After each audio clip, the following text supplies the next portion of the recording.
ويبشر المؤمنين الذين يعملون الصالحات أن لهم أجرا حسنا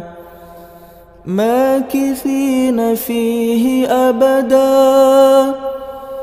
وينذر الذين قالوا اتخذ الله ولدا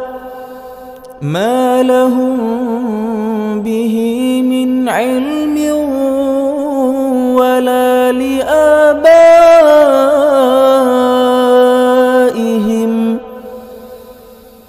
كبرت كلمة تخرج من أفواههم إن يقولون إلا كذبا فلعلك باخع نفسك على